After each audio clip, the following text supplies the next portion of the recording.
Hunting is prohibited in our country. It is crime. This video is only for educational purpose. వేట గురించి ఇదివరకే కొంత తెలుసుకున్నాము. క్రూర మృగాలలో ప్రధానమైనవి పెద్ద పులులు, సింహాలు, చిరుత పులులు మరియు తోడేళ్లు.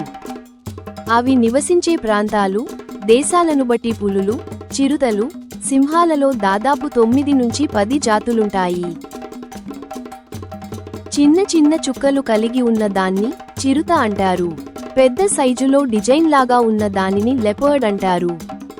లెపర్డ్ లాగే మచ్చలు కలిగి డిజైన్ లాంటి మచ్చలు మధ్య నల్లటి చుక్కలు ఉన్న దానిని జాగ్వర్ అంటారు. జాగ్యువర్ ఆకారం కూడా పెద్దగా ఉంటుంది. పూర్తి నల్లగా ఉన్న జాగ్వర్లను పాంథర్ అంటారు.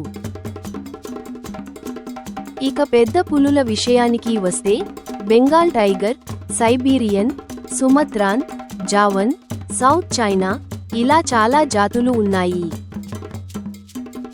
అలాగే సింహాలో కూడా ఆసియాటిక్, కాంగో, న్యూబియన్, కటంగా, మసాయి ఇలా చాలా జాతులున్నాయి.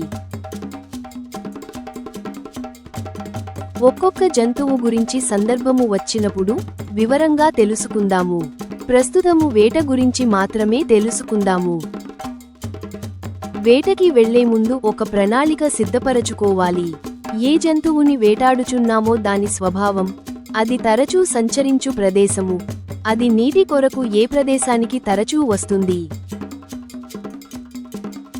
వెళ్లవలసిన దారి, ఒకవేళ మాటు వేయవలసి వస్తే అందుకు సరి అయిన ప్రదేశము, చెట్లపై మంచె నిర్మించవలసి వస్తే అనువైన చెట్టు, క్రొత్త ప్రదేశము అయితే ఆ అడవి గురించి తెలిసిన వ్యక్తుల సహాయము, ఇలా అన్ని వివరాలతో ప్రణాళిక సిద్ధంగా ఉంచుకోవాలి. వేటకి వెళ్లే ముందు తప్పనిసరిగా ఉండవలసిన వస్తువులు: వేటకి ఉపయోగించే షూస్, హెడ్ లైట్, చిన్న కత్తి, అదనముగా బుల్లెట్లు. ప్రస్తుతము వేటాడే పద్ధతులు గురించి తెలుసుకుందాము. మొదటిది బీటింగ్. ఈ పద్ధతిలో వేటాడబోయే జంతువు సహజంగా నివసించే ప్రాంతము, నీటి కొరకు తరచుగా వచ్చే ప్రదేశము, అలవాటుగా వెళ్లే దారి, ఈ వివరాలు తెలుసుకుంటారు. ఈ వివరాలు ఆ జంతువు పాదముద్రలను బట్టి సేకరిస్తారు. మన వేలిముద్రలు బట్టి మనుషులను ఎలా గుర్తిస్తారో అదే విధంగా జంతువులను గుర్తించవచ్చు. ముందుగా తయారు చేసుకున్న ప్రణాళిక ప్రకారము చుట్టుప్రక్కల గ్రామాలలోని ధైర్యవంతులైన యువకులు, గ్రామస్తులు దాదాపు 100 మందికి పైగా సమకూర్చుకుని జంతువు అలవాటుగా వెళ్లే దారిని వదలి నివాసమున్న ప్రాంతాన్ని గుర్రపు నాడ ఆకారంలో అనగా యు ఆకారంలో చుట్టుముట్టుతారు. జంతువు అలవాటుగా వెళ్లే దారిలో వేటగాడు మాటువేసి ఉంటాడు. ఒక్కసారిగా గ్రామస్తులు డ్రమ్ములు, రేకుడబ్బాలు, ఈలలు, తప్పెటలు, కర్రలతో పెద్దగా శబ్దాలు చేస్తూ ఆ జంతువు ఉన్న చోటును చుట్టుముట్టుతారు. ఆ శబ్దాలకు భయపడి ఆ జంతువు అలవాటుగా వెళ్లే దారిలోకి వస్తాది. అచ్చట వేచివున్న వేటగాడు ఆ జంతువును హతమారుస్తాడు. రెండవది వేట కుక్కలు. వీటికి వేటలో మంచి అనుభవము కలిగి ఉంటాయి. వాసన ద్వారా జంతువులు ఎక్కడ దాగి ఉన్నా పసిగట్టి వేటగాడికి దారి చూపిస్తాయి. ఇంకా అనుభవం ఉన్న వేట కుక్కలు ఆ జంతువుని ఏదైనా చెట్టు మీదకి లేదా ఎత్తైన రాతి మీదకి ఎక్కేలా చేసి అక్కడ నుండి కదలనీయకుండా చేస్తాయి. అప్పుడు వేటగాడు సులభంగా హతమారుస్తాడు. మూడవ పద్ధతి ఉచ్చులు, గ్రిన్ ట్రాప్లు. జంతువులు అలవాటుగా వచ్చే దారిలో లేదా నీటి కోసం వచ్చే ప్రదేశంలో బలమైన తాడు లేదా ఇనుప తీగలుతో ఉరి ఆకారంలో ఉచ్చులు అమర్చుతారు లేదా ఇనుముతో చేయబడిన గ్రిన్ ట్రాప్లు అమర్చుతారు. ఆ ఉచ్చులో ఉంచిన ఆహారం కోసము వచ్చి ఆ జంతువు అందులో చిక్కుకుంటుంది. ఇక నాల్గవ పద్ధతి.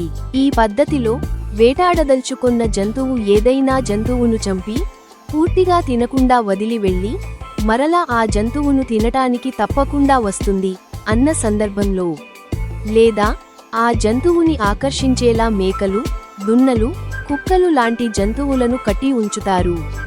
చంపబడిన జంతువు లేదా కట్టి ఉంచిన జంతువు కనిపించేలా కాల్చటానికి అనువుగా ఉండేలా ఎత్తైన చెట్టు మీద మంచె ఏర్పాటు చేసుకుంటారు. వేటాడదలుచుకున్న జంతువు ఆచోటికి రాగానే కాల్చి చంపుతారు. ఐదవ పద్ధతి. ఈ పద్ధతిలో వేటాడవలసిన జంతువు సంచరించే ప్రాంతంలో ఒక బోను అమర్చుతారు. ఈ బోనుకు రెండు వైపుల ద్వారములుంటాయి. బోను రెండు గదులు కలిగి ఉండి, ఒక గది నుంచి మరో గదిలోనికి వెళ్ళటానికి దారి ఉండదు. ఒక గదిలో బాగుగా అరవగలిగిన మేక గాని, కుక్క గాని ఉంచి ఆ గది బంధించుతారు. వేటాడవలసిన జంతువు, బోనులోని జంతువు అరుపులు, వాసన పసికట్టి, అక్కడికి వచ్చి, బోనులోని జంతువుని తినటానికి బోనులోకి ప్రవేశించి, అక్కడ అమర్చిన లివర్ను తాకిన వెంటనే బోను తలుపు మూసుకోవటం వలన బోనులో బంధించబడుతుంది. ఇవి కాకుండా ఏనుగు మీద కూర్చుని వేటాడటం, కందకం పైన సన్నని పుల్లలు, ఆకులు కప్పడం, బాంబులు, విషాన్ని ఆ జంతువు తినే ఆహారంలో కలపటం, ఇలా చాలా విధానాలు అవలంబించుతారు. వేట గురించి ఎన్నో తెలియని విషయాలు, ఆసక్తికరమైన విషయాలు కొరకు వెంటనే సబ్స్క్రైబ్ బటన్ నొక్కండి.